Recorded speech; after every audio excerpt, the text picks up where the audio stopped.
नाहीतर जास्तीत जास्त ऍफिडेव्हिटच करत असतो. माझ्याकडे बघ केवढ्या केसेस. हो माहिती आहे, तुमच्या केसेस माहिती आहे. नवऱ्याला आवडला नाही बायकोचा फेस म्हणून नवऱ्याने केली ब्युटी पार्लरवर केस. गाईडने दाखवला नाही समुद्रामधला मासा बेल म्हणून गाईडला झाली जेल. आणि ती काय होती केस ती? आई आणि मुलाचं पटत नव्हतं म्हणून मुलाने एक पोपट पाळला होता आईला शिव्या देण्यासाठी. आईच्या नावासकट त्यांनी त्याला शिकवून ठेवलेलं,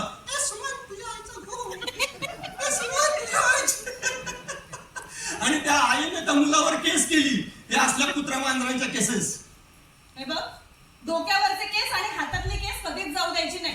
दोन्हीवर वेळेत मार्ग काढायचा. आणि त्याचं काय आहे ना, माझं कामच आहे माझ्या क्लायंटला न्याय मिळवून देणं.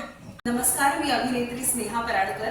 शिक्कामोर्तब हे आमचं नवीन नाटक येऊ घातलंय आणि या नाटकात मी ॲडव्होकेट शर्मिला देसाई ही भूमिका पार पडते. सो शर्मिलाबद्दल जर सांगायचं झालं तर ती खूप कॉन्फिडेंट आणि अशी खूप धाडसी अशी ती व्यक्तिमत्व असलेली मुलगी आहे आणि सोबतच तिचा नवऱ्यावर प्रचंड प्रेम आहे, पण थोडंसं एक ओव्हरकम करणं असतं ना आपल्या नवऱ्यावरती. सो तशी ती एक भूमिका मी या नाटकात साकारत आहे. आणि नाटकाबद्दल म्हणायचं झालं तर प्रचंड विनोदी आणि पण तितकंच सेन्सिबल, थोडंसं चटका लावून जाणारं असं हे नाटक आम्ही सादर करत आहोत.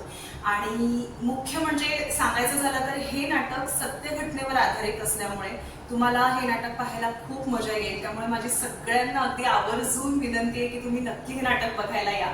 धन्यवाद. सो टीम बरोबर काम करताना मला खूप मजा आली. मला तसा वेळ खूप कमी मिळाला तालमीमध्ये, हो, पण प्रयोगागणिक आमची बॉन्डिंग खूप चांगली झाली आहे. आणि स्पेशली सागर कारंडे, कांचन पगारे, भक्तिरत्न पारखी हे तिघेही खूप मंजेहुए कलाकार आहेत ह्या इंडस्ट्रीमधले. पण त्यांचा एक अनुभव जो असतो तो अनुभव आपल्या गाठीला घेऊन दुसऱ्या आर्टिस्टला पण सांभाळून घेणं, ह्या ज्या गोष्टी आहेत ह्या खरंच त्यांच्याकडून खूप शिकण्यासारख्या आहेत.